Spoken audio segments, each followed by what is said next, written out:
নবরাত্রির শুভ সূচনা হয়ে গেছে।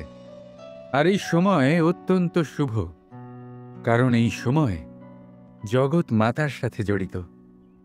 মা কত ছোট একটা শব্দ, কিন্তু যদি ভালোভাবে দেখেন তাহলে সমগ্র সংসার এই শব্দের মধ্যে লুকিয়ে। মা যে তার সন্তানের জন্য যথাসম্ভব চেষ্টা করে, সবকিছু করতে প্রস্তুত থাকে।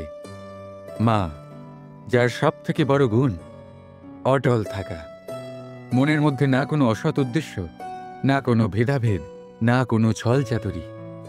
বড়ই সরল হয় এই মা। সন্তান যদিও বা মিছে মিছে কেঁদে ওঠে, মায়ের মনে হয় সন্তানের হয়তো সত্যিই খিদে পেয়েছে।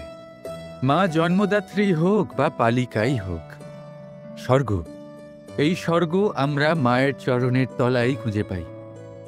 মায়ের আরেকটা সব থেকে মহান গুণ পরিস্থিতির সাথে নিজেকে মানিয়ে নেওয়ার অদ্ভুত শক্তি। যেভাবে একজন মা নিজেকে মানিয়ে নিতে পারেন, আর কেউ তা পারে না।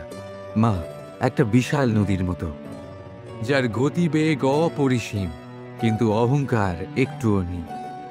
যেভাবে একটা নদী পথের অনুকূলে প্রবাহিত হয়, সেভাবে একজন মা নিজের সন্তানের স্নেহে ঢলে পড়ে, পরিস্থিতি যাই হোক না কেন।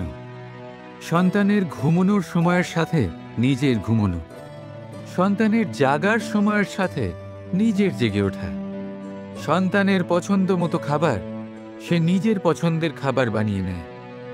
এটা মায়ের আঁচলই বটে, যা রোদে ছায়া হয়ে আসে, যা শীতে কম্বলের কাজ করে। মা মা এমন হয় যে সন্তানের যাতে ঘুম না ভাঙে, সেই জন্য সে এক পাশ হয়ে ঘুমানোর অভ্যেস করে নেয়। আর পরিস্থিতির সাথে শুধুমাত্র সেই মানিয়ে নিতে পারে যে সন্তানকে প্রকৃত ভালোবাসে। মায়ের দ্বিতীয় সব থেকে বড় গুণ, কথায় আছে যে পৃথিবীর থেকে বেশি সহ্য শক্তি আর কারণ নেই। তাকে কর্ষণ করার পরেও পৃথিবী আমাদের ফসল প্রদান করে, কিন্তু মা, এই মা পৃথিবীর থেকে কম কিছু সহনশীল নয়। একবার ভেবে দেখুন, 9 মাস অবধি সন্তানকে নিজের গর্ভে ধারণ করে।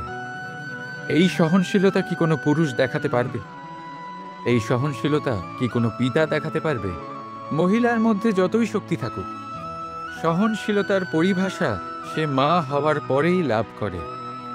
নিজের অস্তিত্বকে ভুলে গিয়ে সন্তানের অস্তিত্ব তৈরি করে।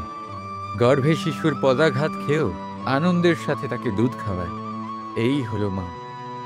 আর এই মা জননীকে আমাদের শত কোটি প্রণাম।